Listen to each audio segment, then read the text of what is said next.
बहू बनी बाई। अरे सुमन कैसी है भाई? हमने तो सुना है तू और तेरी सासू माँ मेरी सास मेरी माँ कैंपेन की ब्रांड एम्बेसडर चुने गए हो। सच बात है क्या? हाँ यार, तुझे तो पता ही है कि मेरी सास कितनी अच्छी है। एक बार मैं अपनी सहेली की यहाँ किटी पार्टी में गई थी। बस बातों ही बातों में वहाँ सास बहू का टॉपिक निकल आया और मैं सबको अपनी सास के बारे में बताने लगी। मेरी बातें सुनकर वहाँ पर आई हुई फैमिली काउंसिल डिपार्टमेंट की हेड बहुत प्रभावित हो गई। कहने लगी, आजकल परिवारों में ज़्यादातर विवाद का कारण सास बहू के संबंधों में खटास होना ही है, जिसकी वजह से घर टूट रहे हैं। अगर सबकी सोच आपके जैसी हो जाए तो कितना अच्छा हो। बस उन्होंने शहर में मेरी सास मेरी माँ कैंपेन चला दिया और हम दोनों सास बहू को इसका ब्रांड एम्बेसडर भी बना दिया। अरे वो सब तो सही है, लेकिन एक बार आजमा कर देख तो ले। तेरी सास सच में तुझे प्यार करती है या ये सब ड्रामेबाजी है? तू भी ना शिखा, बेकार की बातें करती है। अरे भाई, वो मेरी मम्मी जी हैं, मैं उन्हें अच्छे से जानती हूँ। वो मुझसे बहुत प्यार करती हैं। अपनी फ्रेंड मोना याद है तुझे? वो भी ना सबके सामने अपनी सास की तारीफ़ करती नहीं थकती थी। एक दिन उसने अपनी सास के फ़ोन में कॉल रिकॉर्डर खोल कर देख लिया। अरे अपनी सहेलियों से फ़ोन पर भर भर कर मोना की चुगलियाँ कर रखी थी उन्होंने। उस दिन मोना का घमंड ऐसा टूटा कि बेचारी आज तक सदमे में है। एक बात याद रखना सुमन, सास बस सास होती है, माँ नहीं। इसलिए सारी दुनिया को ये हैशटैग का पाठ पढ़ाने से पहले तू अपने घर में झांक कर देख ले, कहीं दाल में कुछ काला तो नहीं। यार, मैं तुझे अपने दिल की बात बताऊं, मुझे तो खुद यही लगता है कि कहीं माँ जी मुझे झूठा प्यार तो नहीं दिखाती। हो सकता है पीठ पीछे मेरी बुराइयाँ करती हो, लेकिन मेरी सारी प्लानिंग ना धरी रह जाती है, क्योंकि माँ जी मेरी पकड़ में कभी आती ही नहीं। इसलिए अब तो मैंने भी मान लिया है कि वो सच में इतनी ही अच्छी ही हैं। अरे सुमन, तू एकदम गाय है गाय। तुझे तो कोई भी दो मीठी बातें करके अपने बस में कर ले। अब तो मेरी बात सुन, अगर सास के मन की बात जानी है तो एक अचूक उपाय करना पड़ेगा। अच्छा, जल्दी से बता, क्या उपाय है? तू अपने मायके चली जा और वहाँ से झूठी खबर करा देना कि तू अब दुनिया में नहीं रही। फिर अपने ही ससुराल में नौकरानी बनकर आना और देखना घर में सब क्या बातें कर रहे हैं, किसे तेरे जाने का गम है और कौन खुशी मना रहा है। सब दूध का दूध पानी का पानी हो जाएगा। आइडिया तो तेरा बढ़िया है। ठीक है, तो फिर डन रहा। अगले ही दिन सुमन बहाना बनाकर अपने मायके निकल जाती है। शाम के समय सुमन की सास शर्मिला के फ़ोन पर सुमन की माँ का फ़ोन आता है। अनर्थ हो गया बहन जी। सुमन घूमने के लिए काली पहाड़ी के मंदिर गई थी, वहाँ से उसका पैर फिसला और वो खाई में गिर पड़ी। हमारी सुमन अब दुनिया में नहीं रही। आप ये कैसी बातें कर रहे हैं? ऐसा कुछ नहीं हो सकता। मेरी सुमन को कुछ नहीं हो सकता। क्या बताएं बहन जी, उसे ढूंढने की बहुत कोशिश की, लेकिन पहाड़ी से गिरने के बाद उसका कुछ पता ही नहीं चल रहा। पुलिस का कहना है कि इतनी ऊंचाई से गिरने के बाद उसके जिंदा होने की गुंजाइश बहुत कम है। सुमन की माँ की बात सुनकर उसके ससुराल में मातम छा जाता है, किंतु इसे ही अपनी नियति समझ सुमन के ससुराल वाले कुछ दिनों में सामान्य होने लगते हैं। 13वीं के बाद सुमन की माँ का फ़ोन उसकी सास के पास आता है। बहन जी, भगवान के लिखे को तो हम मिटा नहीं सकते, लेकिन मैं समझ सकती हूँ आपकी इकलौती बहू थी सुमन। घर के काम निपटाना अब आपके अकेले के लिए कितना मुश्किल होता होगा। ठीक कह रही है बहन जी। सुमन के हाथों का बना खाना, उसकी हर बात याद आती है। इतने साल से सुमन ही सब संभाल रही थी, मेरी तो काम करने की आदत ही नहीं रही। सच में काम करने में तो बहुत मुश्किल हो रही है। आप कहे तो एक नौकरानी है, उसे भेजो क्या आपके यहाँ? बेचारी बड़ी दुखियारी है, रहने खाने को मिल जाए बस, उसे और कुछ नहीं चाहिए। अच्छा, आप कह रही है तो भेज दीजिए। काम की दिक्कत तो हो ही रही है, हमें मदद मिल जाएगी। अगले ही दिन सुमन की माँ एक बाई को उनके घर भेज देती है।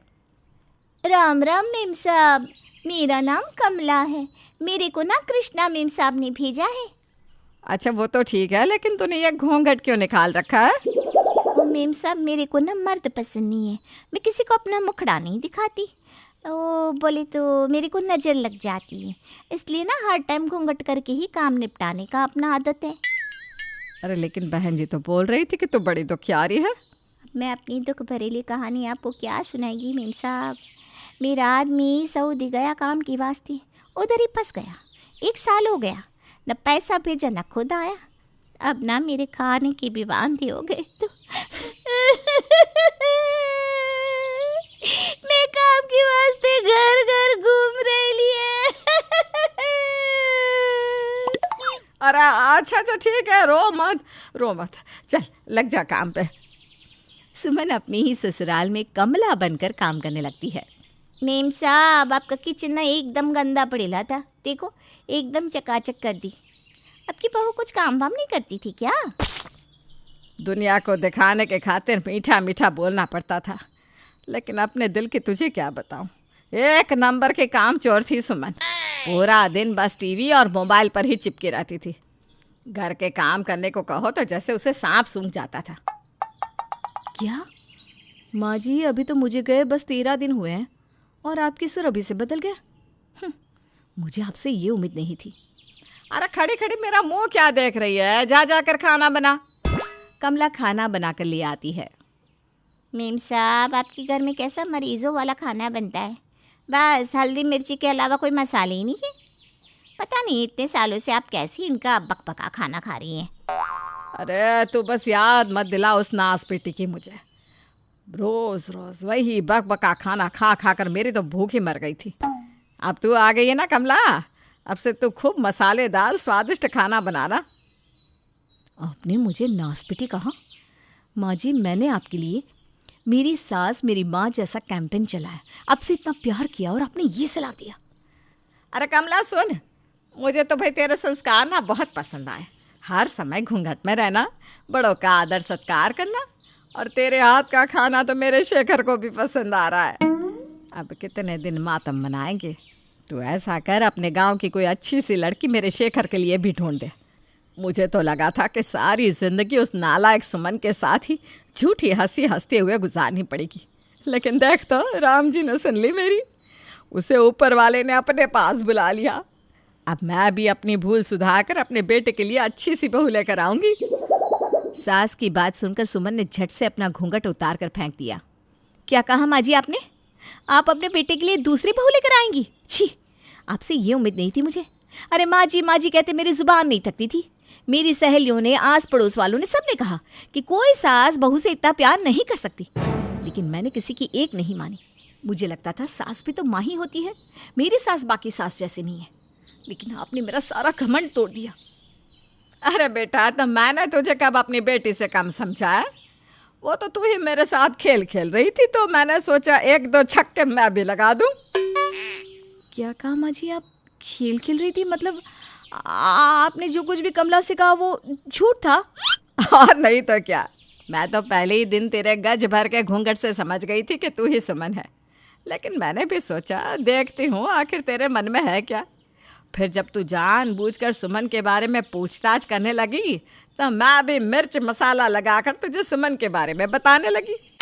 माँ जी, आपकी बातें सुनकर पता है मुझे सच में हार्ट अटैक आने वाला था। अच्छा, और मुझ बुढ़िया के साथ मरने का नाटक करते समय तूने सोचा कि अगर मैं ये सदमा ना झेल पाई तो क्या होगा? अगर मैं ही ऊपर पहुंच गई होती तो? मरे आपके दुश्मन। माँ जी माफ़ कर दीजिए ना, अब आगे से गलती नहीं होगी। चल, जा कर दिया तुझे माफ। अब जा जाकर अदरक वाली चाय बना कर लिया। लेकिन माँ जी एक बात तो बता दीजिए, आप सच्ची में मुझसे इतना प्यार करती है ना? सत्यानाश, इतने सब प्रपंच हो गए, लेकिन इसका कांटा अभी भी वहीं अटका है। बस फिर क्या था, इस सवाल का जवाब कभी किसी बहू के गले से उतरा है जो आज सुमन के गले से उतर जाएगा। सास बहू की तारीफ करे तो मुसीबत, और बुराई करे तब तो मुसीबत है ही। ये रिश्ता ही ऐसा है कि शक तो मन में बना ही रहता है।